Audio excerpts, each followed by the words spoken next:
Okay, so I'll make a start. Just let me know if you can't hear me or if there are any problems with it. So, thank you very much for asking me to talk. And I thought I'd talk a little bit about the management of people who carry high-risk genes for breast cancer. So BRCA1, BRCA2, and that sort of stuff. And I'm going to talk first of all about women who are at risk but don't have cancer.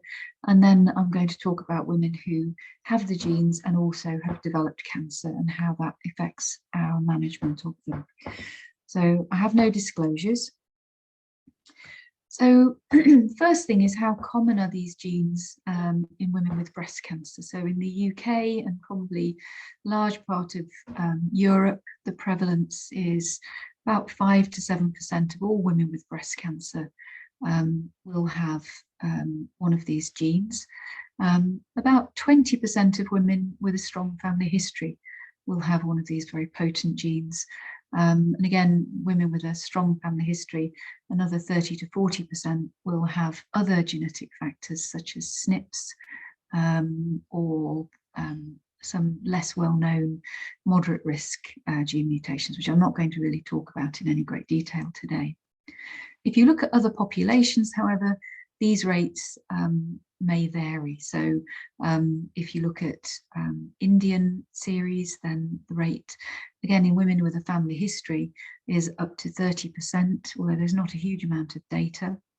The risk is higher in certain populations. So Ashkenazi Jewish women, for example, the rate is up to 18% in some series.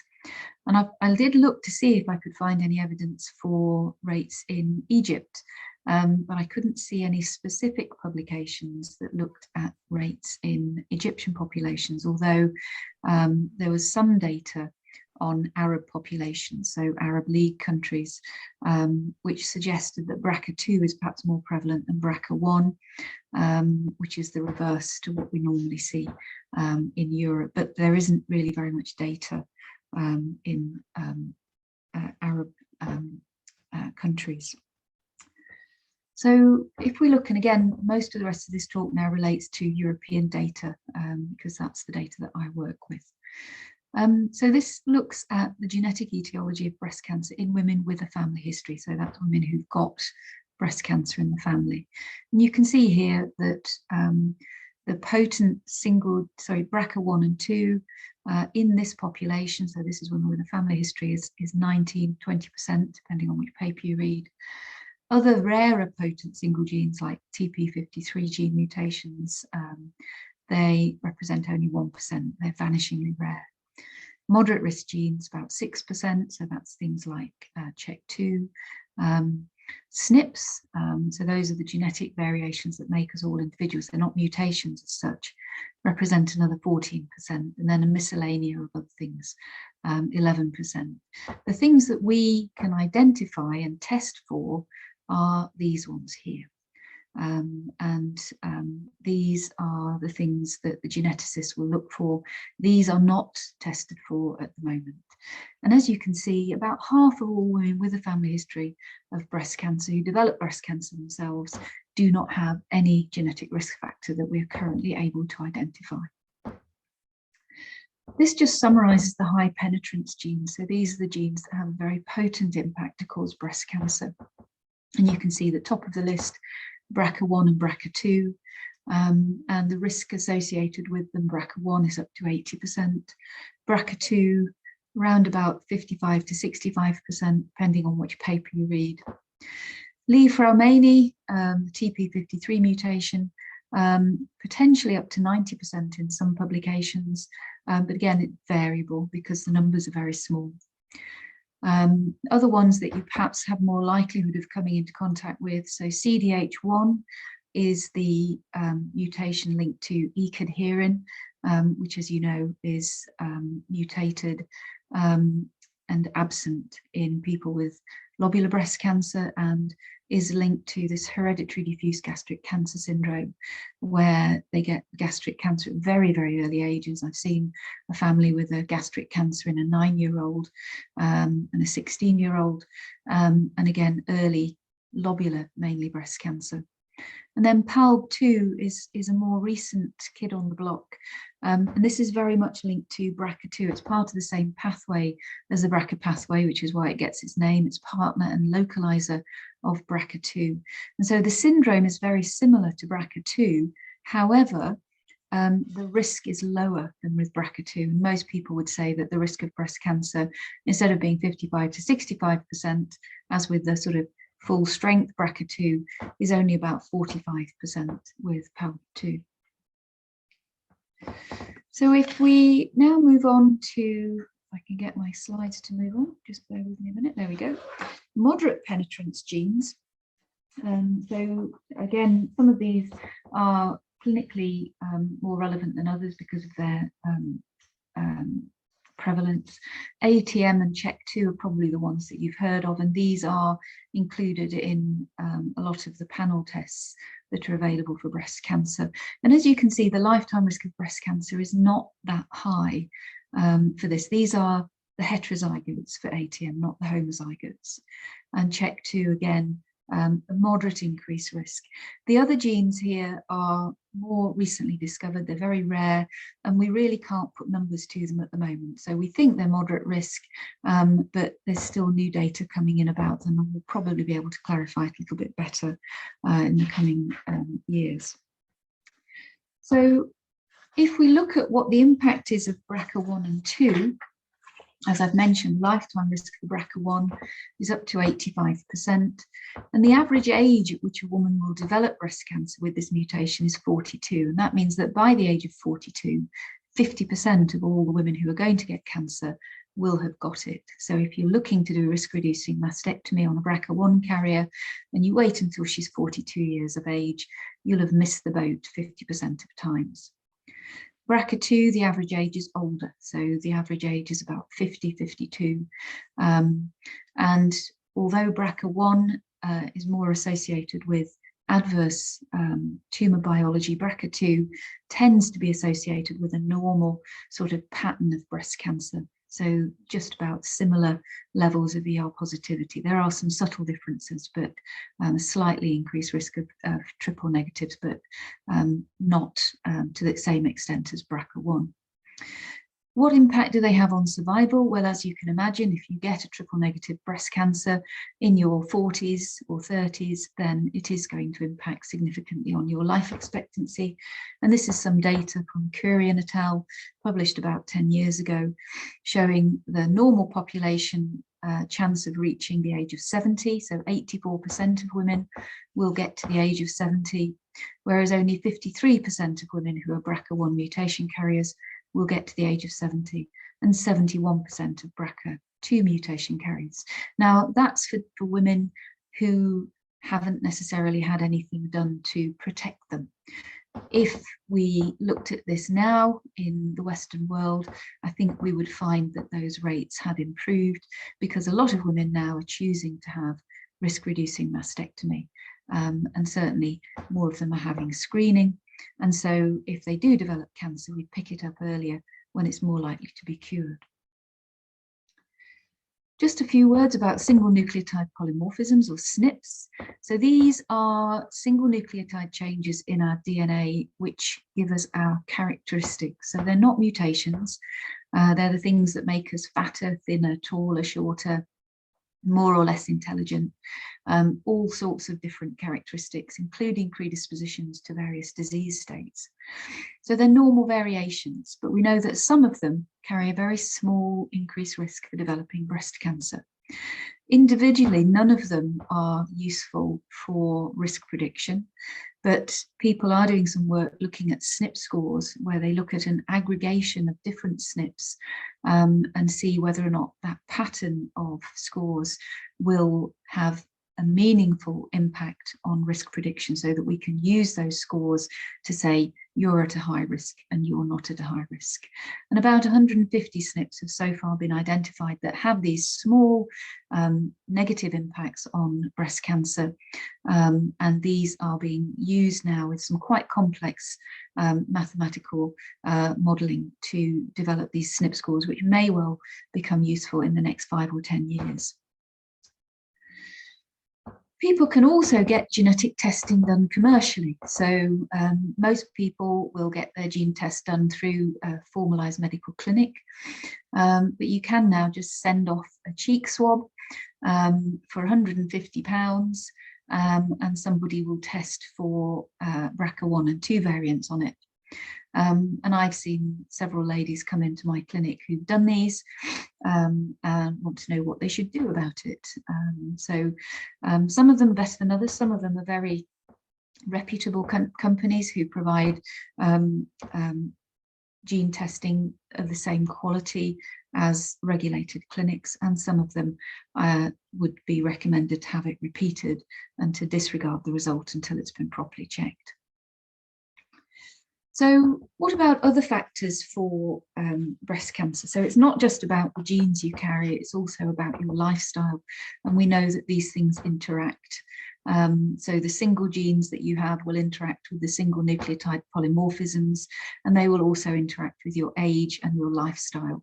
And all of these things will combine to dictate whether you develop breast cancer or not.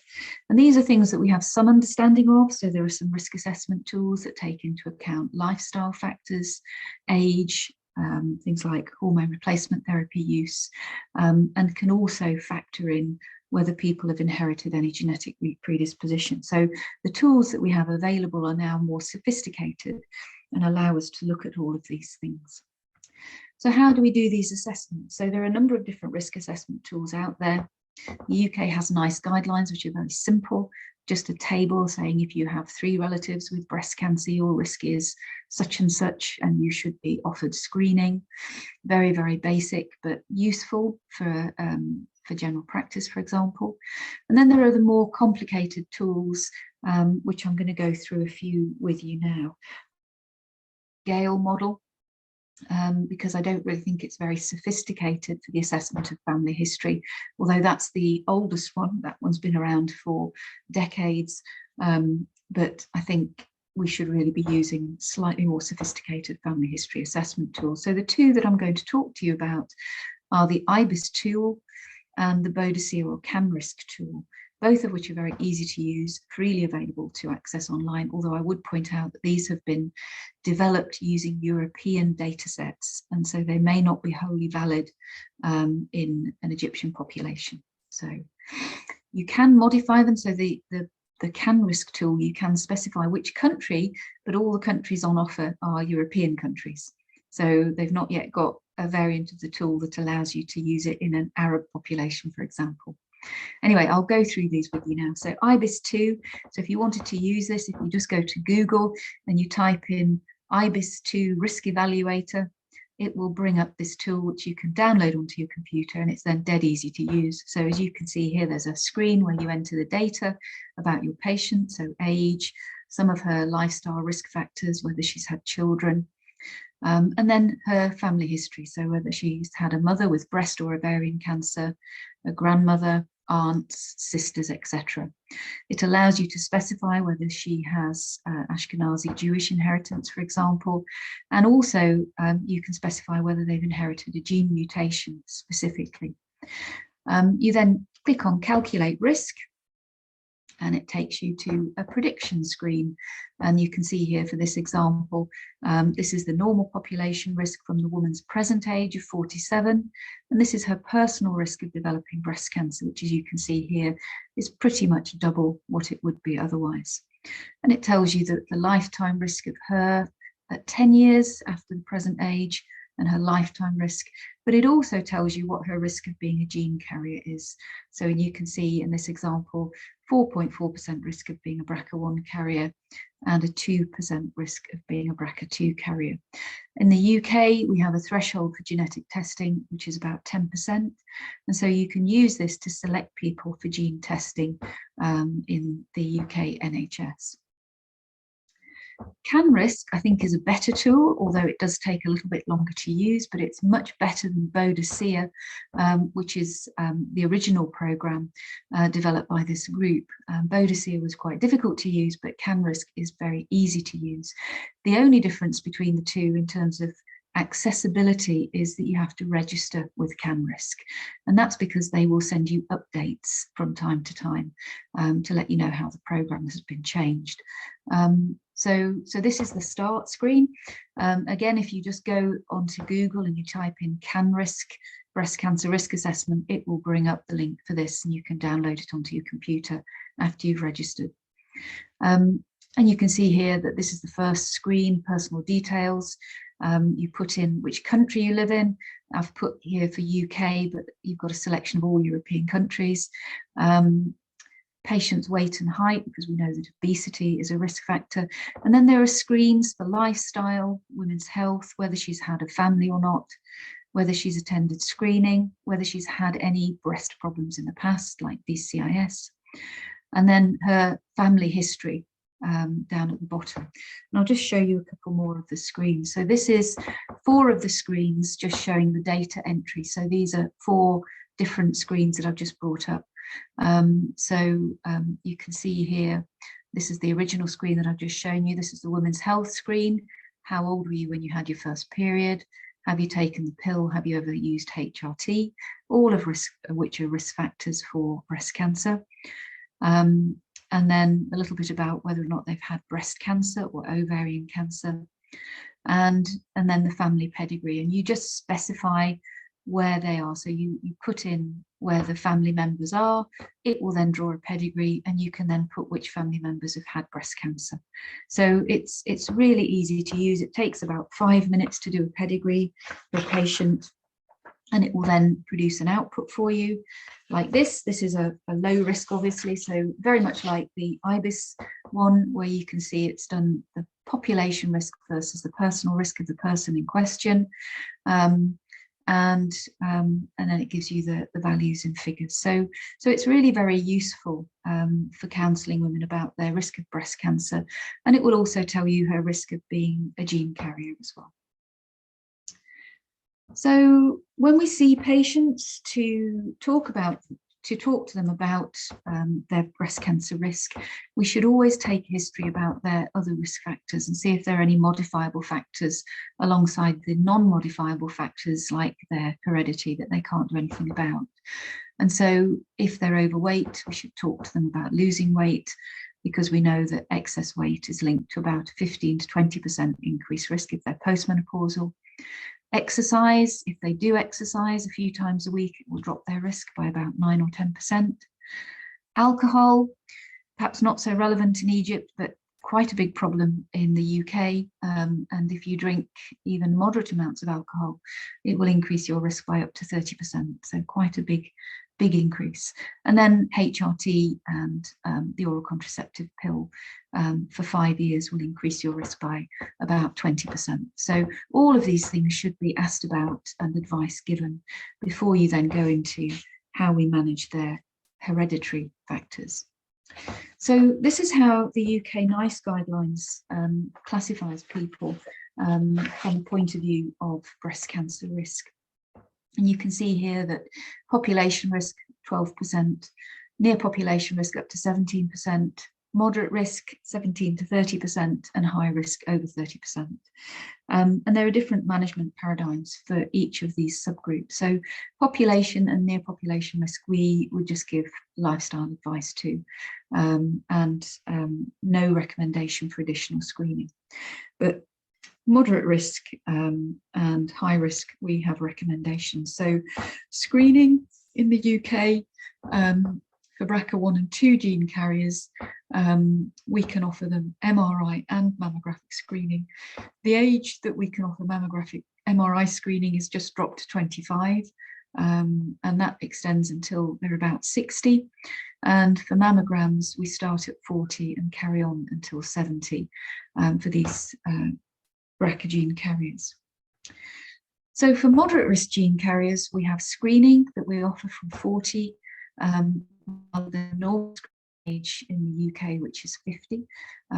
We offer them lifestyle advice, and we can offer them prophylactic medication such as tamoxifen, raloxifene, or an aromatase inhibitor, depending on their menopausal status. And we know that those drugs do reduce risk. So prophylactic SERMs will reduce your risk by about 30%, whereas prophylactic aromatase inhibitors will really reduce your risk by about 50%. So well worth a discussion with, but you have to talk to them about side effects as well. And then for gene carriers, and this is for BRCA1 and 2 and PALB, and also to a degree, although there are some slight variations, for the other high-risk genes. I'll talk about the variations in a minute. But you can see that we have advanced screening, as I've mentioned, with both MRI and mammography. Risk-reducing mastectomy is an offer for them, risk-reducing salpingophorectomy. Lifestyle advice, although to be honest, compared to the very profound impact of the BRCA genes, is not going to make too much difference. And again, we can offer prophylactic SERMs and aromatase inhibitors, which may work in BRCA2 and PALB2 carriers, but probably won't work very much in BRCA1 carriers because they tend to have estrogen insensitive tumours. So we go through all of these options and offer them a choice of which risk management options they wish to follow, and also discuss the timing of them, which can be quite a detailed discussion. This would vary if you had a P53 gene carrier. So if you had a Li-Fraumeni gene carrier, you would not offer them mammograms, X-ray mammograms, and all of their screening would be with MRI for the whole of their lifetime. And that's because they are extremely radiosensitive, and the small dose within a mammogram would potentially increase their risk of developing breast cancer substantially. So, so that's a slight caveat for the TP53 gene carriers. Oops, sorry. So what about salpingophorectomy to reduce breast cancer risk?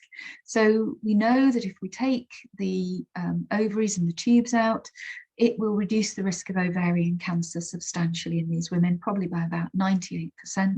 There is still a small residual risk, and that's because they're at risk of getting primary peritoneal carcinoma as well as ovarian cancer, and you obviously can't strip the peritoneum from these patients. But it also has an impact on breast cancer risk if you do it premenopausal, and this is only relevant to breast cancer if it's done premenopausal. And you can see here, this is a very nice study that looked at people with different gene mutations according to the age at which it was done. 50 was taken as the cutoff for pre or postmenopausal, and you can see that for BRCA1 carriers, where they tend to have estrogen insensitive cancers, the protective effect for breast cancer of having the ovaries out is really not significant. So there may be some impact if it's under the age of 50, but the error bars cross the point of equipoise, so it's not significant. Whereas if you look at BRCA2 carriers, if you do a premenopausal oophorectomy in these women, there is a highly significant reduction in breast cancer risk. So very effective at risk reduction in this group. So what about risk-reducing mastectomy? So this is something that could be offered to people with the potent gene mutations, but not usually the moderate risk gene mutations. So this is BRCA1 and 2, TP53, the hereditary gastric cancer and PALB2 gene carriers. You can also include people with high-risk atypias such as LCIS, classical LCIS, where they may be at similar sort of risk of developing breast cancer to BRCA gene carriers. So how do we manage these women and how does it work? So impact of risk-reducing mastectomy, it's been known for a long time that it reduces the risk of developing breast cancer by about 90% if you do this in a non-cancer patient. I've done about 200 of these now, and so far no patient has developed a new primary cancer, and no patient has regretted having the breast removed. However, some of them have regretted having their choice of reconstruction because they had problems with it. And most describe a huge relief in terms of cancer anxiety after they've had the surgery. How do we prepare them for it? So firstly, you have to make sure that you've properly assessed them, and that means usually referring them to a genetics clinic where they will check that their family history is genuine and they will test them for a gene mutation. I will not do this type of surgery unless somebody has been to see the geneticist and had a test, because it's just not appropriate to do it otherwise. And I have had a couple of patients who have made up a family history because they wanted the surgery, because they were strange people who, for various reasons, decided that having their breasts removed was a good idea. So always check their family history is genuine, get them gene tested, and check whether they have any health issues. So, for example, I've had a lady who was morbidly obese, diabetic, and had just had a heart attack, who wanted risk-reducing mastectomy but was still smoking and still eating very unhealthily. So she was sent off to lose some weight, stop smoking, and when she came back 2 years later, having had MRI screening in the interim, we were able to more safely do the surgery for her. We also make sure that they're properly counselled about the surgery and potential adverse events of surgery, and also a psychological assessment with one of our psychologists or breast care nurses to make sure that they are properly prepared for it, not just in terms of the physical impact, but the emotional impacts and the relationship impacts of the surgery. A couple of patients have had problems with their personal relationships breaking down after they've had this surgery, so you kind of need to prepare them for that before they go down that route. They should always have imaging before they have the surgery, depending on their age, usually with an MRI, a mammogram, both. And you have to warn them that there's about a 1 to 2% risk that you will find a cancer in the resected tissue. What about the timing of surgery? So lots of things to take into account. One of the key issues is the ages that their family members developed cancer. So if their mother developed cancer in her 20s, they will often want to have their breasts removed before they get to the age that their mother was at. They're also very heavily influenced by whether they have children. And if they have children, they're much more likely to want to have their breasts removed so that they can be around to see their children grow up. They may also want to make sure that their career is well established and that they're in a nice, stable relationship before they have their breasts removed, because they're often worried about the impacts of the surgery on their intimate relationships. The other thing to take into account is age-specific risks, and I'll show you in a minute that you can warn them about the risk within the next 10 years for them, which is very helpful in advising them when they need to start worrying about things. So, for example, this is the age profile for breast cancer within the next 10 years, according to the age of the patient sitting in front of you. So if you have a BRCA1 gene carrier, which is the light blue, and she's sitting at the age of 20 in your clinic, her risk of developing breast cancer in the next 10 years is only 5–6%. So she doesn't need to rush into having the surgery. There will be a few women who get it in that age, in that sort of decile of age, but very few. Whereas if you've got a woman of 40 sitting in your clinic wondering whether or not to have risk-reducing surgery, then A, she's probably left it too late and she's lucky to have not had it already, and she needs to get her skates on and have the breast removed quickly, because she's at very high risk of getting it very quickly at that age group. So it's very, very useful for counselling patients about when to have the surgery. And this is data that's readily available, and there are publications available that have this sort of information. So does it work? So the risk reduction is around about 90 to 95%, and that depends on whether you've done a skin sparing or a simple mastectomy. If you do a simple mastectomy, which most women don't want when they have risk reducing surgery, because they want to keep their breast skin and or the nipple, you will reduce the risk by 95%, whereas if you do a skin and nipple sparing, it's about 90%. Again, lots of large series have been published about this now, meta-analysis of over 6,000 cases. 21 new primary cancers were published in this series, so you can see how effective it is. And no patients were metastatic. 4 patients were metastatic with no primary seen, so they may have been ones where the tumour already present within the specimen at the time of surgery. If we look at where the cancers occur, very few of them are in the nipple. And so I usually offer patients a nipple sparing mastectomy for risk reduction if they want it. So because the risk of getting a recurrence or a new primary in the nipple is so vanishingly small. So there is evidence of survival advantage in these patients, but negative impacts on quality of life and cosmetic appearance. So you have to warn them that yes, it may make them live longer, but it's likely to have an adverse impact on their quality of life. A little bit about SERMs and the trials that have led us to believe that these drugs are effective for risk reduction. So this is moving away from risk reducing surgery to drug prevention.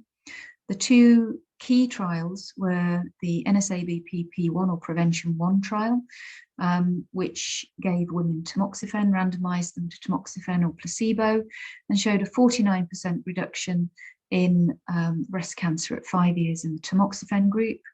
And that was wholly confined to women with ER-positive cancers. And similarly, IBIS-2, similar level of risk reduction for women on tamoxifen.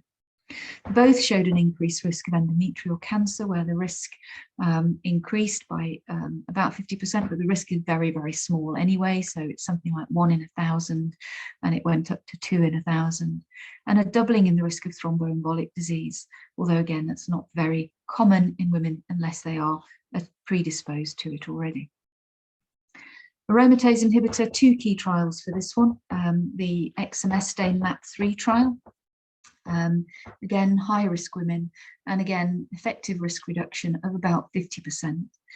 And the IBIS trial, which looked at anastrozole for 5 years, risk reduction, again, about 50%. Different side effects, both the SERMs and the aromatase inhibitor cause hot flushes, obviously. A little bit less in the way of hot flushes for the aromatase inhibitors, but an increased risk of arthralgia and osteoporosis with the aromatase inhibitors. So I'm going to talk now about how we manage BRCA carriers with cancer and whether we manage them differently or not. So a very nice piece of research is something called the POSH trial, which was published a few years ago now, which looked at young women with breast cancer. So they're not all gene carriers, but they looked at women under 40 with invasive breast cancer to try and work out the prevalence of gene mutations in this group. And they found that women under 40 with breast cancer had a risk of having one of these mutations of about 12%. And that went up to 24% if you just looked at women under 40 with triple negative breast cancers. So in the UK, any woman under 60 with a triple negative breast cancer can be referred for genetic testing, whether she has a family history or not. And any woman under 40 with any type of breast cancer can be referred for gene testing. So those are our sort of age thresholds for gene testing. So this just shows you a little bit about the types of cancer that these women get. And you can see here that BRCA1, there is a significant difference in the profile of BRCA1 cancers compared to non-BRCA cancers. So BRCA1 much more likely to have triple negatives, 60% triple negatives, compared to sporadic cancers, where triple negatives only make up about 15%. And BRCA2 is much more similar to sporadic breast cancers. There is some suggestion that BRCA2, there may be a slight increase in triple negatives in older women, but it varies according to which study you read. The other thing is that HER2 status is less likely in BRCA carriers. So BRCA carriers are a little bit less likely to have Herceptin sensitive cancers than non-BRCA carriers. And what about survival? Does being a BRCA carrier, if you adjust for everything else, does that make a difference? And no, it doesn't. So whether or not they have this gene or not doesn't mean they're more or less likely to survive their cancer. So it's not an independent risk factor for mortality. However, it is a risk factor for developing second primaries. And the argument about ipsilateral recurrent second cancers is a little bit more contentious. So if we look at local recurrence and contralateral cancers, you can see here in the bottom, this is contralateral cancers, and there's a fourfold increased risk. So when I'm counselling patients, if they're a non-gene carrier, I will usually explain that their risk of developing a second cancer is, broadly speaking, 0.5% per year for the remainder of their life expectancy. Whereas for a BRCA carrier, it's 2% per year for the remainder of their life expectancy. In terms of whether there's an increased risk of recurrence, this is a bit uncertain. So there are some papers out there that show that there is a slight increase in the risk of recurrences, but it's difficult to know whether they're recurrence of the original or a new primary. It's not always easy to differentiate the two. And if you look, this is just one example. You perhaps see a slight separation as you get out to longer term follow-up. But certainly in the short to medium term, up to 10 years, there doesn't really seem to be very much in the way of a difference. So what about contralateral risk-reducing mastectomy? This has always been a very contentious area. There is evidence from studies that that there is an increased risk, as you've just seen. BRCA carriers, 18% will develop a contralateral breast cancer in the 8 years following their primary diagnosis, 12% of BRCA2 carriers compared to 4% of non-gene carriers. So when you're talking to them about this, you have to mention these numbers. However, in the same 8-year time period, 28% of these women developed metastatic recurrence and 24% of them died. So they're actually much more at risk of the cancer that they've already had in this first 8 to 10 years after their primary cancer than they are from a new cancer that they may or may not develop in the future. And this needs to be explained to them because many of them conflate the risk of dying of their cancer and think that they'll be able to reduce that risk by having their remaining healthy breast removed. And that's simply not the case. So if you look at survival, so people who have contralateral risk-reducing mastectomy and whether they're more likely to survive long-term, been a number of series that have looked at this. There's a meta-analysis as well, which I'll show you. So in this large series of about 240 contralateral risk-reducing mastectomies compared with surveillance cases where the breast was left in situ, they found 19% contralateral cancer incidence over follow-up. So that's very similar to the data from the POSH study. They did show a slight survival benefit in some of these patients, and that's when they subgroup analysed for people with low-risk primary cancers. So overall, there is no difference in survival, certainly in the sort of short to medium term. There is probably going to be the most benefit in someone who's perhaps had surgery for DCIS or a low-risk ER-positive cancer, where the risk of them dying from that primary cancer is very, very low. But if you've got someone who's got a high-grade node-positive triple negative, which sadly is the norm for the BRCA1 carriers, then having their normal breast removed isn't going to make them live longer, generally speaking. Now that changes once they've kind of outlived their risk, and I'll come on to that in a minute. This is just the same information again. So this is a meta-analysis of multiple studies that have looked at this. And again, risk-reducing mastectomy on the other side does reduce the risk of second cancers. It doesn't improve survival, but patients may wish to proceed on the basis of reduced cancer worry. And I have this discussion with a lot of women who've got a gene having had a cancer, and they just don't want to go through the experience of having a second cancer treatment and go through further chemotherapy, further surgery, further anxiety, and would really rather just not have to worry about that anymore. And so you counsel them about the fact that it may not impact on their survival, that they may come to harm from the surgery, that there may be negative quality of life impacts because of the surgery. But for some of them, the reduced cancer worry has a more beneficial effect on their quality of life than the negative impacts of the surgery. So there's no right or wrong answer, and you have to work your way through this with each patient. If you look at these patients in the longer term, though, so if they survive their primary cancer, so this is a very elegant study where they looked at people who were gene carriers after they'd gone beyond the first 10 years after their primary breast cancer. So in effect, they've survived their first cancer. And you look at their survival outcomes regarding whether or not they've had their second breast removed or not, and you do start to see a clear separation. And so it's fairly easy to comprehend, really. If they survive their cancer, then having their other breast off is a good idea. The trouble is we don't know who's going to survive their first cancer in those early years. And for triple negative breast cancer, the really high risk period is the first 4 to 5 years. I think the peak incidence of metastatic recurrence, sorry, that's my doggy barking. Metastatic recurrence, I think, is about year 2 to 3 after primary diagnosis. So what about differences in systemic therapy with gene carriers? So there's not a huge difference. There's some evidence that use of cisplatin in triple negative patients who are BRCA carriers may be more effective. And there is some evidence that PARP inhibitors in the metastatic setting are more effective in BRCA carriers, following on from the Olympia trial. So there are some things to take into consideration when you know that you're dealing with a BRCA carrier for the oncologists. And what about radiotherapy in gene carriers? So you would expect, because all of these genes are basically genes that are involved in some way in DNA repair.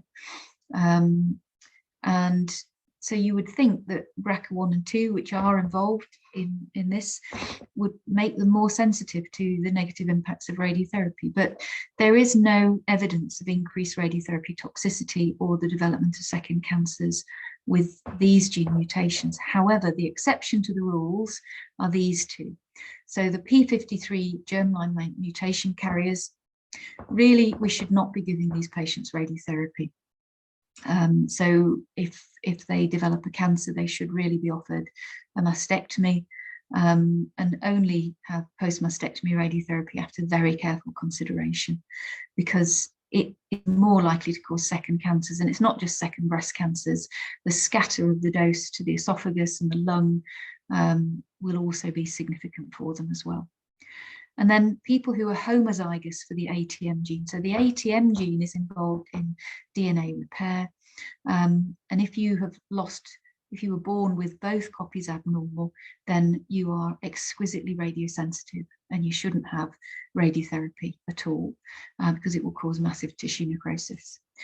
The situation for heterozygotes, it seems to be perfectly safe in heterozygotes. So ATM gene carriers who are at increased risk of breast cancer can safely have radiotherapy to treat their breast cancer. Okay, and that's about it really. So I hope that was interesting and informative for you. And if you have any questions, I'd be happy to take them. It was definitely interesting. I'll start with a question myself. If you would choose one imaging modality, would you choose an MRI or mammography, or can you elaborate on this issue? So age dependent. So if they're under 40 or if they have dense breasts, then MRI is definitely superior. I think MRI is probably superior in most age groups, but MRI is not as good at picking up DCIS. And so actually the combination is better. So I wouldn't say one or the other. There are certain age constraints. So if they are young enough that they have dense breasts, then MRI is better. But once they are old enough and have breasts that are not too dense for mammography to be useful, adding in mammography will help to pick up microcalcification, which may be missed with an MRI. So it's not one or other, it's both ideally. So when possible, you use both? Yes, when they're the right age. We don't tend to do mammograms under the age of 40. I know some countries would say 35 because the sensitivity is not very high in women under the age of 40. So we would rely on MRI in that age group. Okay. And would you still use ultrasound, or I mean, We if you're don't not use going to use ultrasound. mammography, but you're using MRI, would you use ultrasound as well?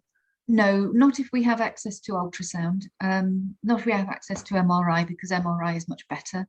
Ultrasound, I don't think, has really been properly validated as a screening tool, and it's very labor intensive. And I mean, I know there are sort of automated breast ultrasound technologies now, and there are some data showing that it can be effective, but it's too labor intensive for the UK. You can't really have somebody spending half an hour of a radiologist's time screening somebody's breasts when you can just plug them into the MRI and get a better outcome anyway. So the only time when we would use that is if we've got somebody who's too young to have a mammogram and is perhaps claustrophobic and therefore can't tolerate a breast MRI, because a breast MRI, you know, it takes 30-40 minutes lying in a fairly narrow tube, which some women find quite distressing. Okay, thanks. Dr. Medhat.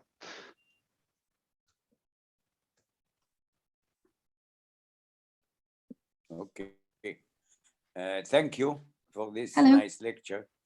Thank you. How about the impact of BRCA1 and 2 in male subjects?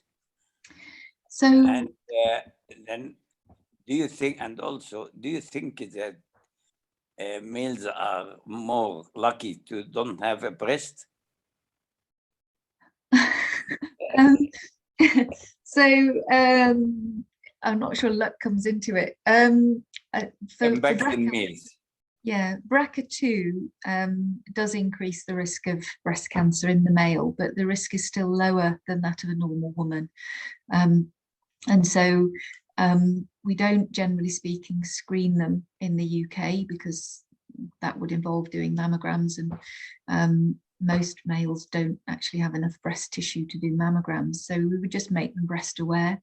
BRCA1 isn't associated with a substantial increased risk of breast cancer, but it is associated with an increased risk of prostate cancer at a young age, and so prostate screening would be offered to males with BRCA1 pedigrees.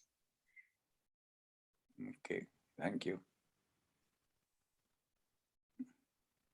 Ah, lovely. Thank Male you. breast papillary cancer. Lovely. Is that in a BRCA carrier? Who, I don't well, know. we can test. We test only BRCA carriers and sometimes in advanced prostate cancer. Uh-huh. Okay, do you have any more questions? If you have a question, please raise your hand.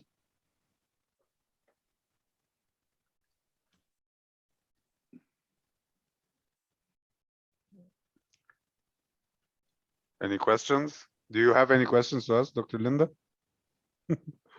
No, I think it's been a very nice session.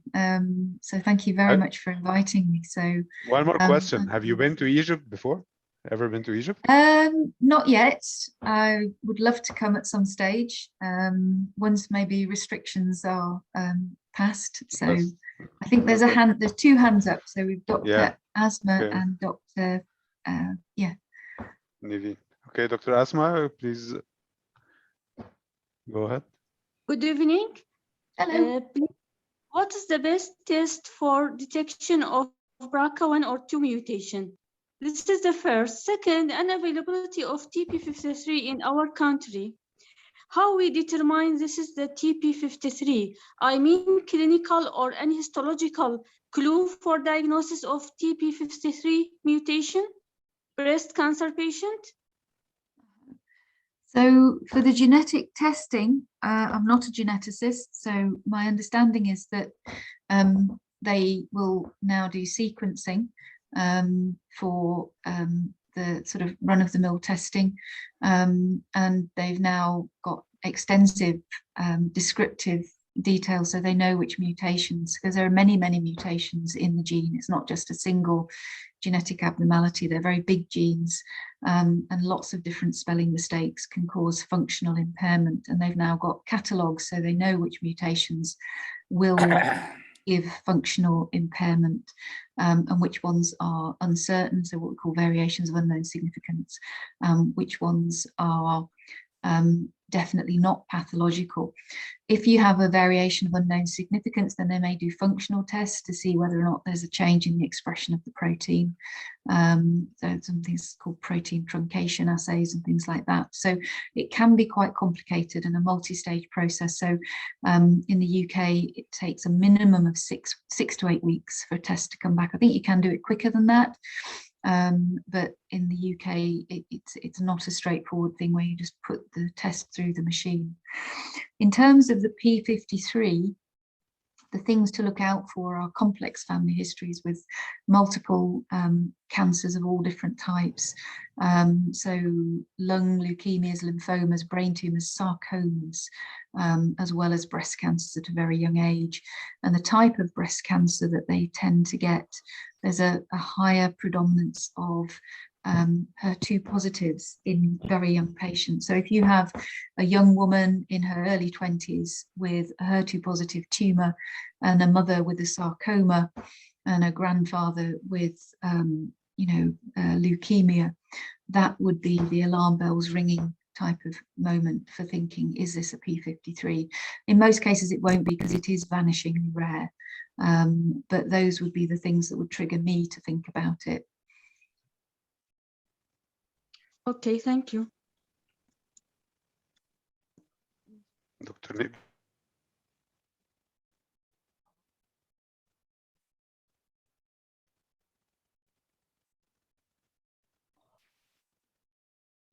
Okay, I think we have Dr. Nevian Niveen? Fares.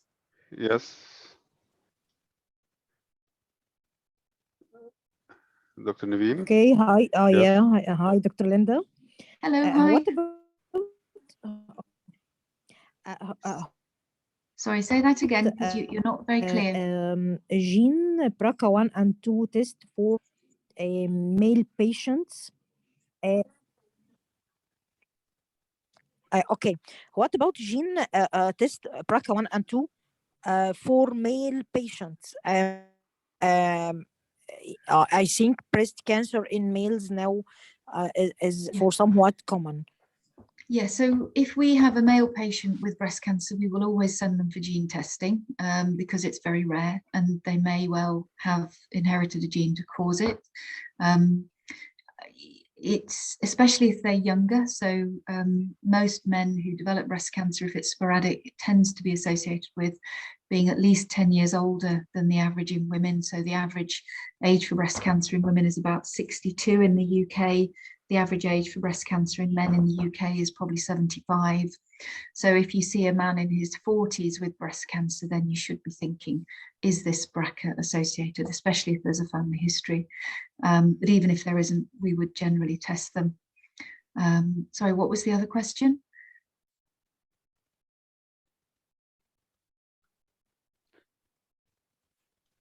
What is the other question, Dr. Naveen? Okay, that's okay. Okay. So it was only one question. But I have a question. If the young male patient turns out to be, what would that change later in the management? Would you also do a risk-reducing mastectomy on the other side, or how would you? No, I wouldn't, because the risk is still, the risk in the male is lower than the risk in a normal female. So even though they have had it, I wouldn't normally offer them a risk-reducing mastectomy. And there's really no data to support that strategy in males. They'll get some risk reduction from going on tamoxifen. So that will reduce their risk of developing a second cancer. But I've never been in a situation where I've had a discussion about that with a male. I've had a discussion with a male, very bizarre discussion with a male who had inherited a BRCA gene from his family.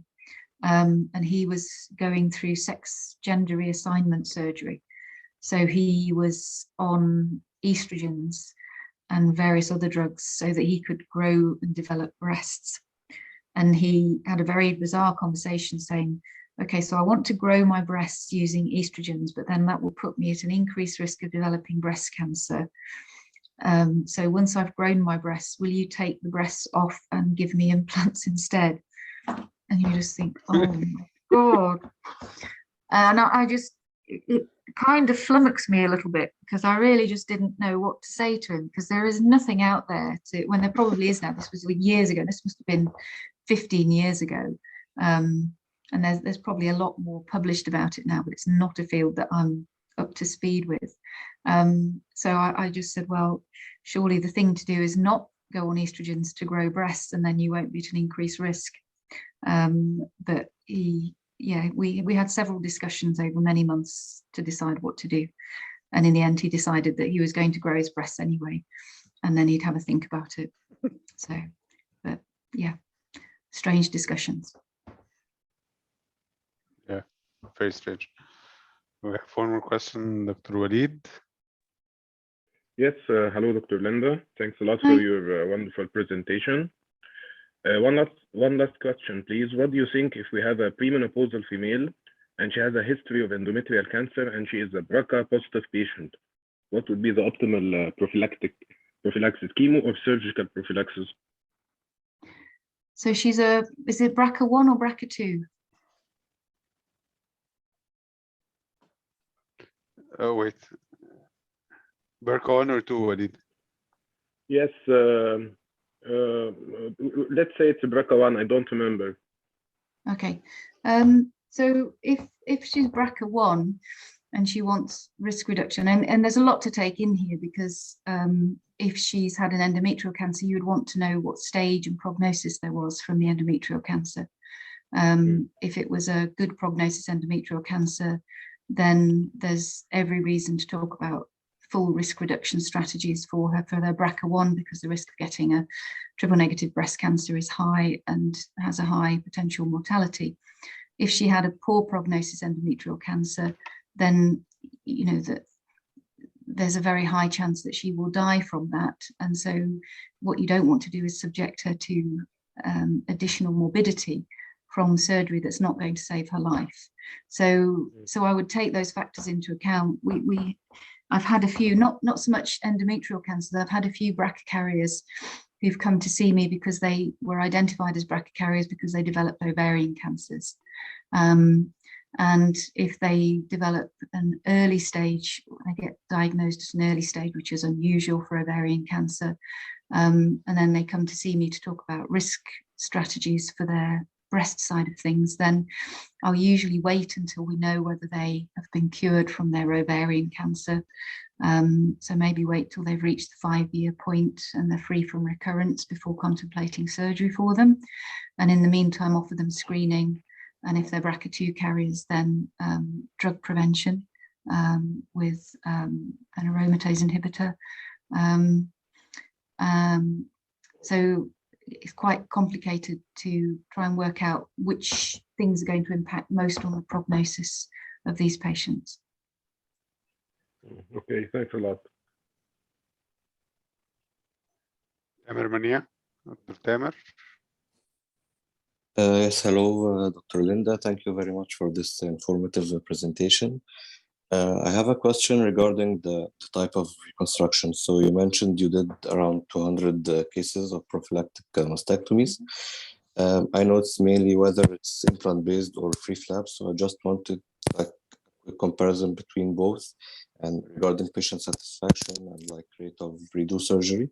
And regarding implant-based, I just wanted to know if you do it like a direct to implant or sometimes you do the 2 stages. Especially in patients here, we have most of the females here have large ptotic breasts. So I just want to know your experience with these females. What's better outcome for them? Thank you very much. Okay, so it's really a completely separate discussion from the risk reduction side of things, what type of surgery. So and they've been a mixture. So we've had problems in the last 2 years with getting any type of flap-based reconstruction done, because plastic surgery for non-emergency things has really not happened in the UK since COVID started. So prior to that, probably about 20% will have been flap-based. I don't do DIEP flaps myself. That goes to one of the local plastic surgeons to do. They, generally speaking, if it works well, are very happy with it, and they have very trouble-free existence, and they need very little follow-up surgery. But there is quite a high rate of flap problems, so partial flap necrosis, or even, sadly, one case, total flap necrosis. So you have to warn them about it, and a lot of them go and see the plastic surgeons to talk about flap-based surgery and come back because they're not prepared to put up with the risks of the complications of the flap-based surgery. The implant-based, so we use ADMs predominantly with our implant-based surgery. Used to be subpectoral ADMs, but we've increasingly been using prepectorals. Generally speaking, patient satisfaction is very high in the short term. In the long term, they often need revisions as they age, because the flaps aren't necessarily very robust in terms of the thickness of tissue. The best reconstructions that have for longevity were ones that I did when I first started training first started operating in the early 2000s, so 20 years ago. And most of the surgery was done with LD flap, so an LD flap and an implant.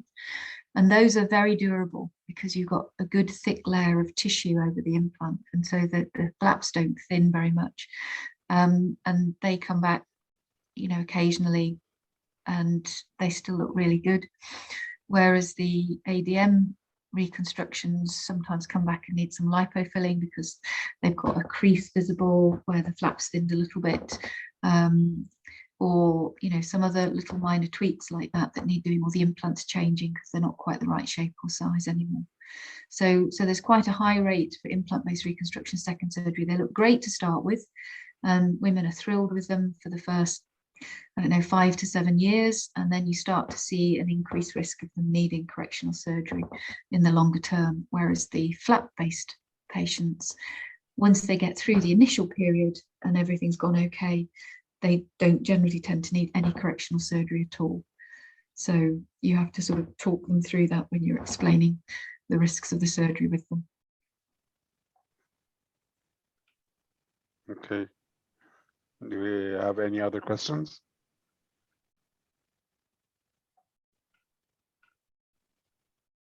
Okay, I think we don't have any more questions. Thank you, Dr. Lynda. It was a very nice talk, and I have a good discussion after that. So I hope you enjoyed it as well. Yes, I did. Thank you. Thank you. And thank you for giving up your evening to listen to me. So it's lovely to see you all. So, yeah. Okay. And hopefully you can do another one maybe later in the future, or maybe after COVID, after COVID, maybe we can have you here in Egypt for a conference. That would be lovely. Yes. Okay then. All right. Bye-bye Thank then. you, Dr. Lynda. Thank Bye-bye. you. Good night. Everybody have a good night. Bye-bye.